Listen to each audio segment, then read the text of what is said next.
burning up a cigarette and a pour a little whiskey down. Last night's adventure is in the backseat rolling round, and I can't slow down. Another night, another bar, and another dead in town. Drinks are out, the lights are out, and the people gather round. High as a kite, and they wanna watch me fall, but I can't slow down. And the people, they tell me that I'm gone to hell. They act like they know me, but I don't know myself. Well, fame and misfortune have guided my soul, and I can't slow down.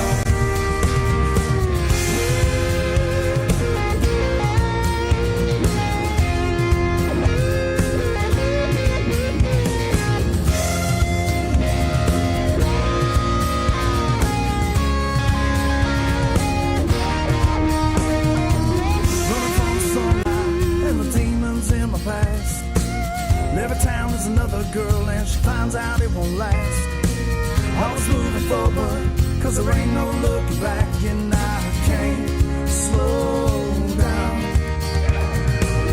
Bitter wind inside of me, and it blows across my heart, putting out a fire that a new love tries to start. Rages like a hurricane until it finds my soul, and I can't slow down.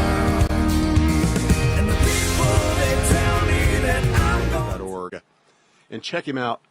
I'm just telling you, he's a good-looking guy. You know what? I can really say that because I'm actually looking at him. Okay, so, ladies and gentlemen, without further ado, our artist spotlight of the week, Gabriel Wren, is joining us live from Nashville, Tennessee.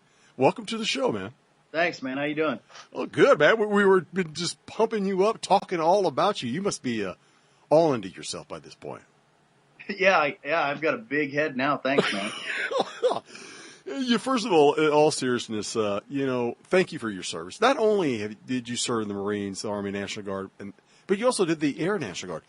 3 different branches. Wow.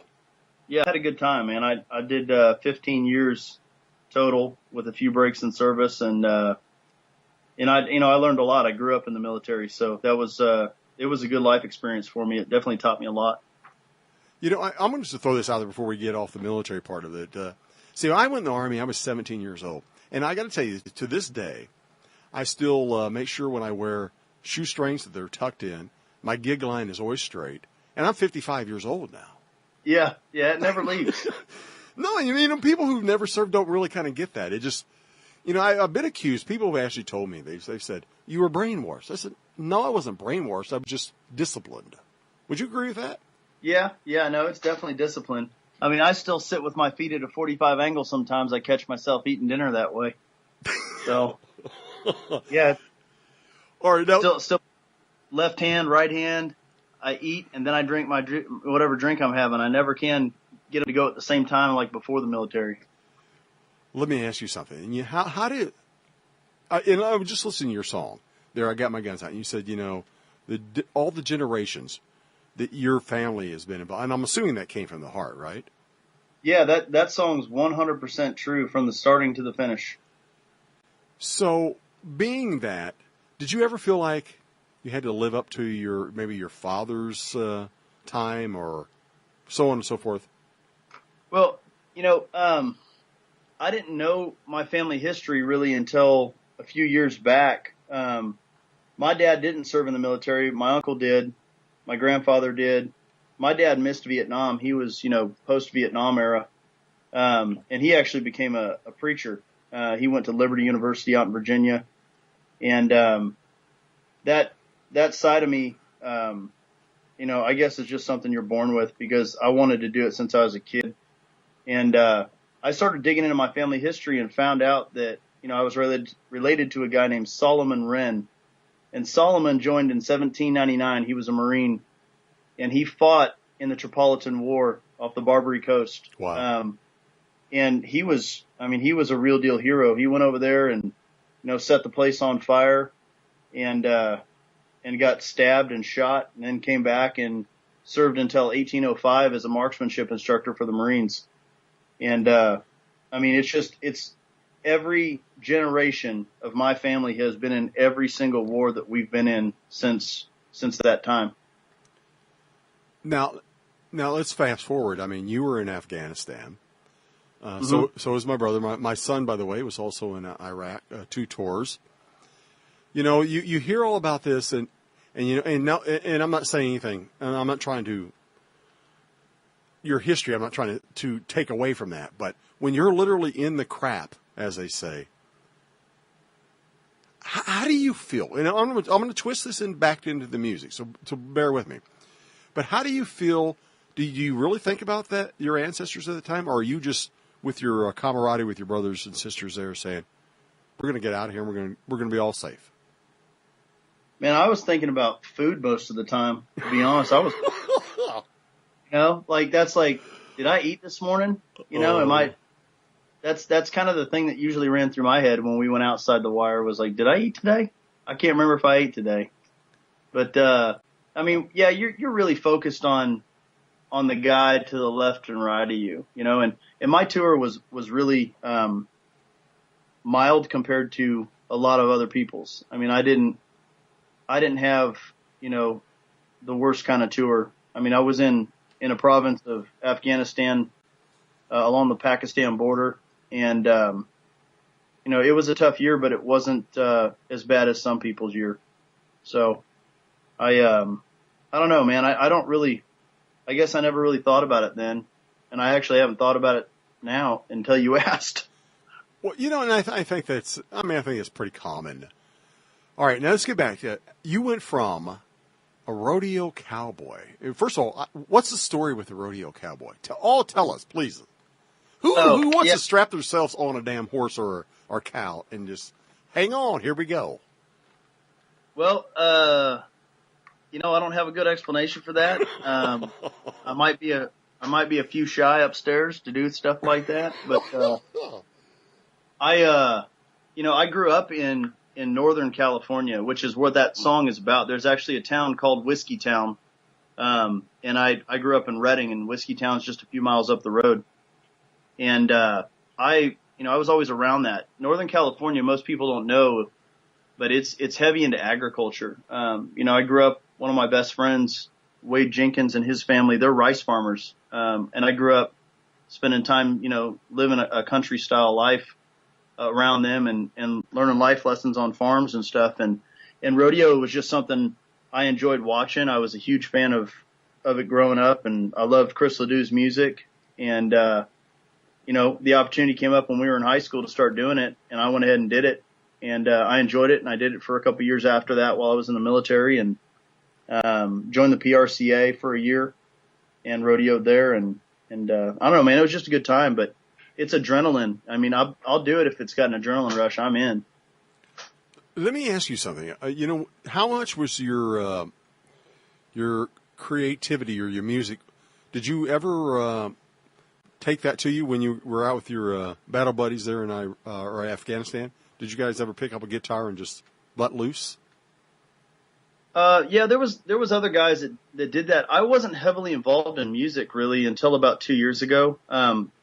We had a guitar there, and I used to sit around and kind of play with it, but I never really did much.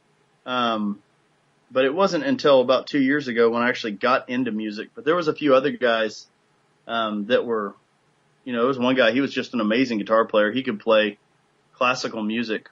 And it was pretty impressive, but music's always been in my family. When my dad and mom, they played, in church, and my dad actually, I have his guitar that he had since I was a little kid.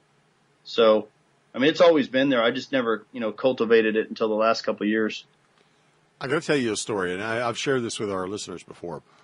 I joined him back in 1980. Yeah, it just shows my age a little bit, but I was in a. I'm sorry. Go ahead. I was 2 years old. Well, there you go. But I was in 1980. I was 17 years old, and we were in a deuce and a half after I got out of basic and AIT, and we're going out to bivouac. And we had, in the unit I was in, and I'm not, this is not a racial thing, but it was primarily a black, and I was one of the few whites, okay? Just kind of reverse what people hear all the time, which is not, it's just BS, to be honest with you. But so we're back in this deuce and a half, and a guy breaks out his guitar and starts singing Tin Man from America. And I started chiming in.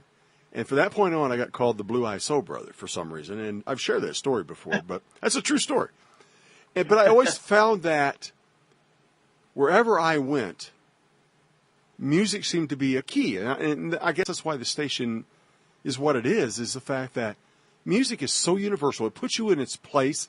It takes you back, or it puts you to, the you're crying or you're laughing or, oh, I remember that kiss, that kind of moment. Now, you talk about, you just got into music.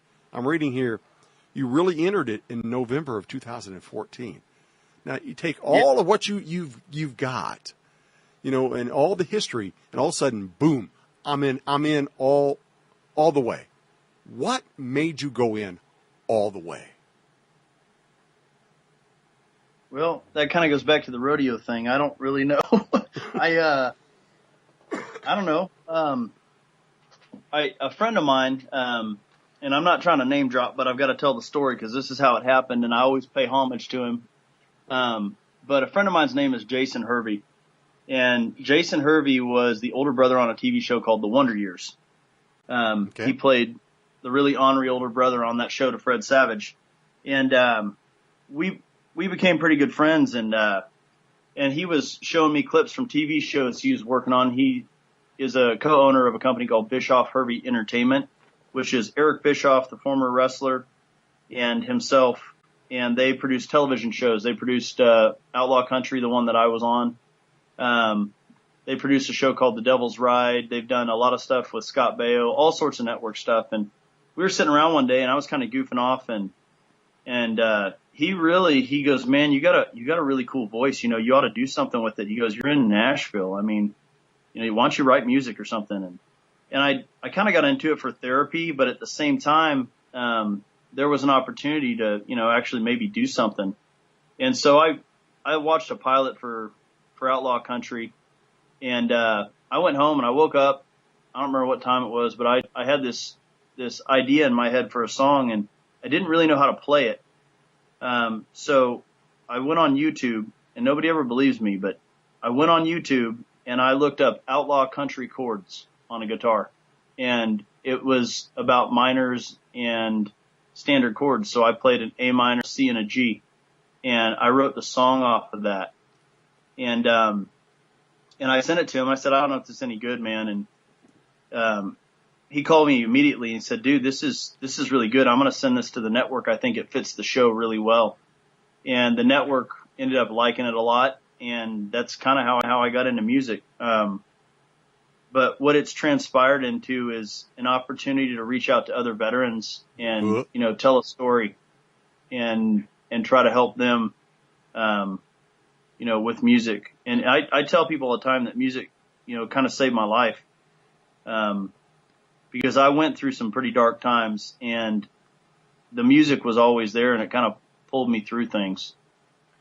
What a lot of people don't realize that who are not veterans is, and I'm looking at, and you guys, you can't see this, but we also have public service announcements. Mission 22. 22 veterans kill themselves every day. And yep. I see that. And it just, there's so much out there. And, so if we can have music, you have to have something that you can find. Let me ask you this. I mean, like I said, my son is Iraq vet who's disabled now. My brother was in Afghanistan. Do you think something like, and it's take music, you said that kind of brought you out. Do you think there's something we can do out there as a veteran organization and say, let's concentrate ourselves around music, and maybe we can bring the brothers and sisters, the battle buddies, into this so we can stop this madness? I'm with an organization. You can probably see the flag behind me. I know your viewers can't, or your listeners can't, but I'm with an organization called the Combat Vets Motorcycle Association. And our chapter specifically here, this is our 22 patch that we have. It says Stop Veteran Suicide 22 per day. We raise money locally to help veterans in crisis, and to further that agenda itself. But on a national level, even on a global level, because there's soldiers, Marines, sailors, and airmen everywhere.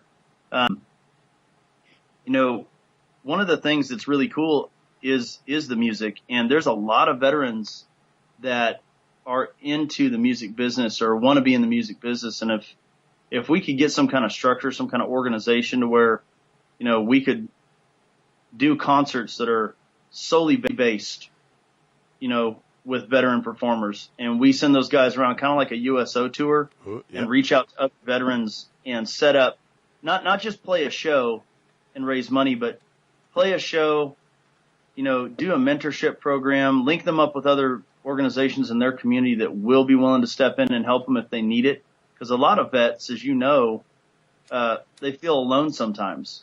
And the biggest thing that we can do is just pick up that phone and call them and say, hey man, how you doing?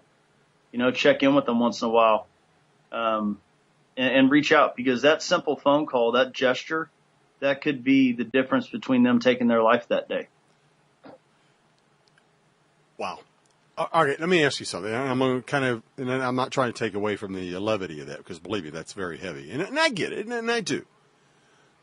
But I've been watching you, and I've been watching your YouTube videos, and what you described, you didn't get into this, you've had, some of the issues that a lot of our veterans have. How do you take that and all of a sudden you're up on stage, and but I'm just, correct me if I'm wrong, I can find that there's a very humbleness about you, like, I really don't want to do this, but I need to do this kind of thing. You're up on stage and you're performing. How does that feel, first of all, and how do you connect? And do you let yourself go and say, wow, this is cool, I really like this? Yeah, it's a weird dynamic.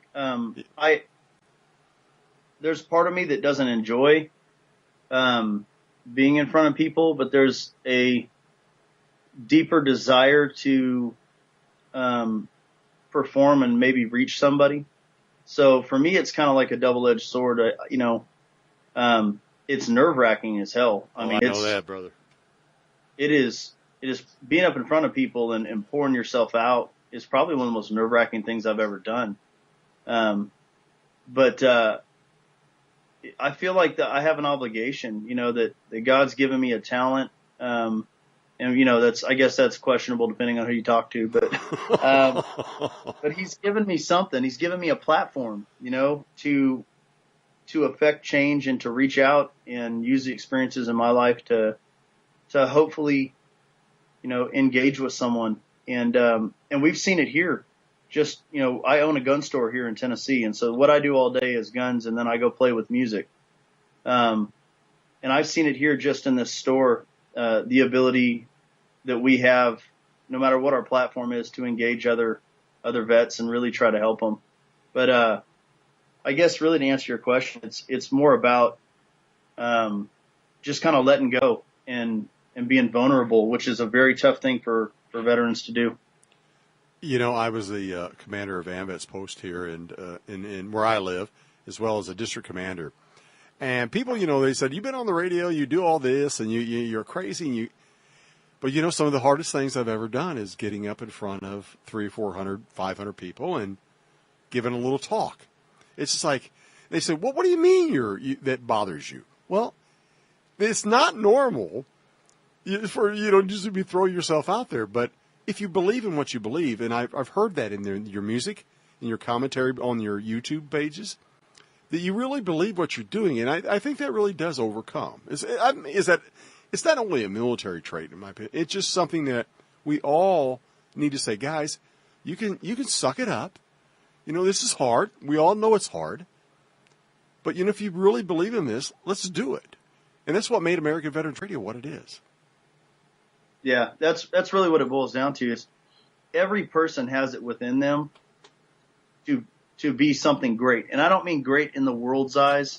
I mean great, within their own respect. So each one of us is given a gift or a talent that we can use to affect the world in a better way. And all it takes is the belief that it's there and the opportunity to expose it. to those around you. I believe that everybody is born with greatness, and it's just, the path that they choose that gets them there.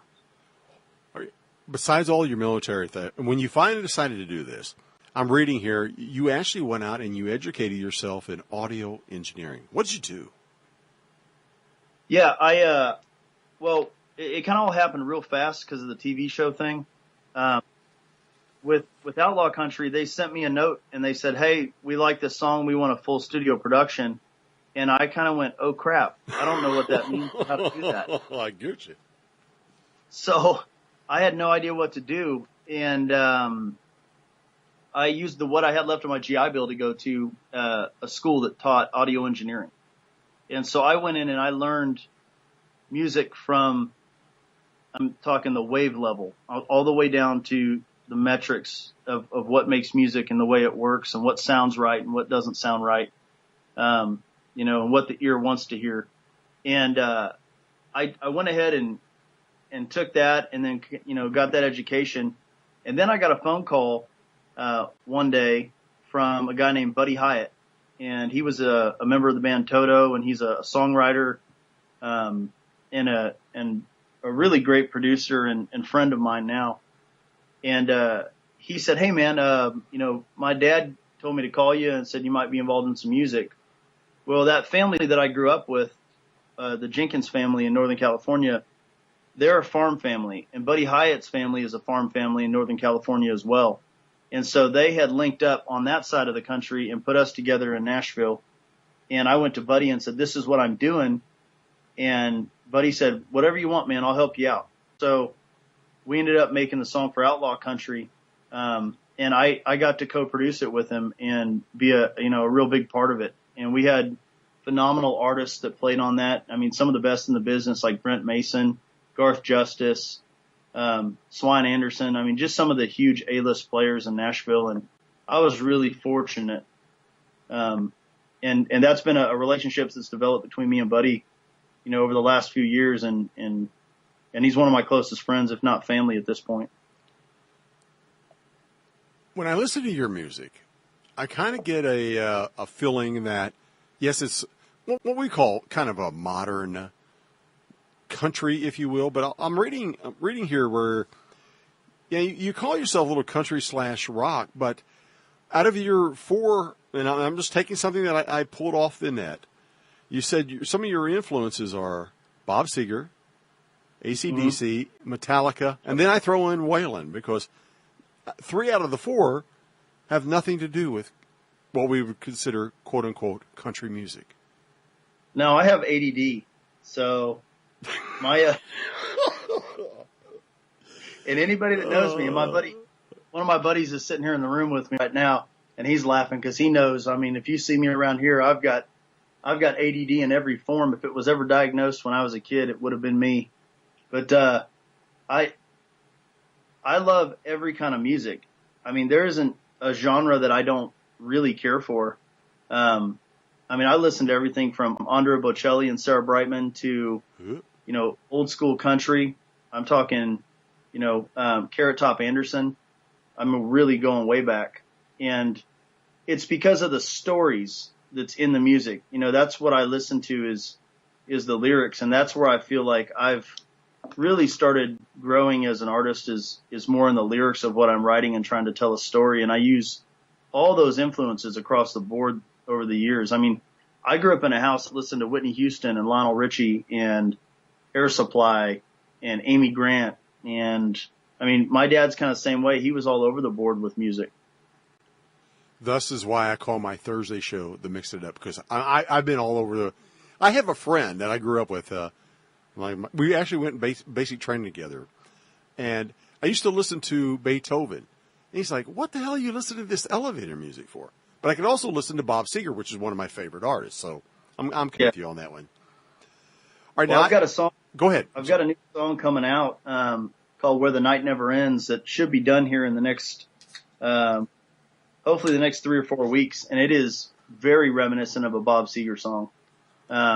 Not a song that he actually did, but if you put this song in his record, 20, 30 years ago, it would have been a Bob Seger song. And I wrote that with Dave Gibson, who's become my mentor, and he's phenomenal. I mean, the guy's got 7 or 8 number 1 hits in country music and a CMA award. I mean, he's one of the old heads around here in Nashville, and he picked me up and took me under his wing, and he's a Seeger guy too. And that's just something that we were able to connect on. Well, I hope you allow us to play that when you get that. So we'd love to debut that. Yeah. When I get it done, man, I'll shoot it to you. Now, I'm going to tell you before we get out of here, like I said, I try to do my research. I actually came across a photograph from 2013. And in the photo it says, and this is, anybody who's listening to me, you ever see scared right now. If you're listening to me out there, if you ever see a photograph and you see all these individual, then you always have the dialogue down there from left to right.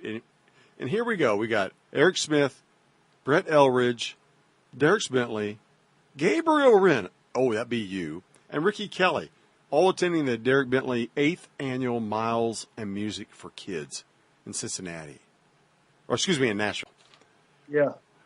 So you didn't bring up, you didn't throw all those names out there. You've been hanging out with these guys for years. That was kind of a one-time deal with them. I've met a lot of them, and it's a small community, the music business. Now I don't know Dirks personally, and I don't know Brett Eldridge personally. I don't have their numbers, but I did enjoy, spending some time with those guys, and it was a good charity event. Ricky Kelly owns the Harley shop down in Columbia, Tennessee, and he does a lot of work with charities and a lot of work with the music business as well. But I mean, I don't really like name dropping. I've met a lot of cool people, and I guess a lot of cool people have met me, which is kind of neat if you think about it in the reverse. But I don't know, man. I don't know. I'm just doing it for fun. That's what the music is. If I never make a dime doing this, but I affect a positive change in someone's life, then for me, it's worth it. Absolutely. How can people go out and support you? How can they get your music, buy your music? Well, you can make checks payable to Gabriel Wren and mail them to my home address. That's a great way. That's always a good thing, yes. Yeah, I don't mind that. If I send you a chain mail, go ahead and put the dollar in and send it out. No, but I'm on Facebook. I'm under my name, Gabriel Wren, W-R-E-N. I'm also, I'm working right now with management. I'm with Kickstart Management, and we're getting ready to do some shows, and I'd love to do some stuff overseas. So if anybody that's listening has contacts, I'd love to come out that way and play some shows, in Europe or anywhere over there would be a good time. But you can find me on the Gun Shop. I do a lot of stuff with Northside Gun Shop. That's my store. We have a Facebook page. I do videos on there. Mostly just social media stuff, man. I'm writing down Northside Gun Shop, right? Yep. All right. We're gonna step out of here. We're gonna leave with your song "Can't Slow Down." Tell us a little bit what this song is about and when you were creating it and when it all came about, and then we'll leave you with the last words. Yeah. That song's kind of an introspective song for me. It's literally the way that I am. I can't slow down at all. I mean, I jump from thing to thing, and it talks about, people who know me, who think they know me, and I don't even really know myself. And a lot of that's, coming back from overseas and finding a new person. A lot of us, when we come back, we're different, and our families see it, and we know it. And that's kind of what those lines are about in that song. And it just goes through the progression of, maybe drinking a little too much and doing stuff you shouldn't do. And I'm not like that anymore. I've slowed my life way down, but there was a time when, that stuff was very true, and I needed to write about it. And that's how I wrote about it. Well, I just want to say, first of all, thank you so much for, being true to, just being yourself. And like I said, I told you before you went on air, it's just you and me having a conversation. We just share it with the world. Because I feel that people need to know. I've been accused throughout the years because, I get, kind of off on this tangent from time where I'm just kind of this crazy dude. When we first started, people said, well, I thought this was a veteran station. I said, it is a veteran station. So what do you think people do? You think just because you wear a uniform, you don't like great music or like someone who's funny or someone who's crazy? No, we're all that way. So first of all, thank you for being just crazy, fun, and just letting it all hang out. And also, you got a great story, man. And I can't wait, personally. We're only about 5 hours away from each other. To be able to come out and hang out, check out one of your concerts. I hope you're going to be doing that soon. So, man, just keep up what you're doing. And thank you so much for all your service and what you're contributing now back to our veterans. I appreciate it, man. Thanks for having me on. And if I could say one final thing is to everyone that's listening, if you know a veteran who's been deployed or a veteran in general, just give them a call this week. Check in on them, see how they're doing, go to lunch, just give them a conversation. You really don't know how much that can affect the outcome of something that may be going on that they're not telling you about. And it's important, for all of us worldwide, not just American veterans, because, we fought alongside some of the greatest countries in the world over the years. Absolutely. And they deal with the same struggles that we do. And so for all those people listening, overseas, reach out to those family members, reach out to those people and just let them know, hey, I'm here if you need anything. And my door is always open at Northside Gun Shop. If anybody ever comes down here who's a veteran, I'll sit and talk with you for as long as you want to talk. That's what I'm about. Ladies and gentlemen, go out and check out our Artist Spotlight of the Week, Gabriel Wren.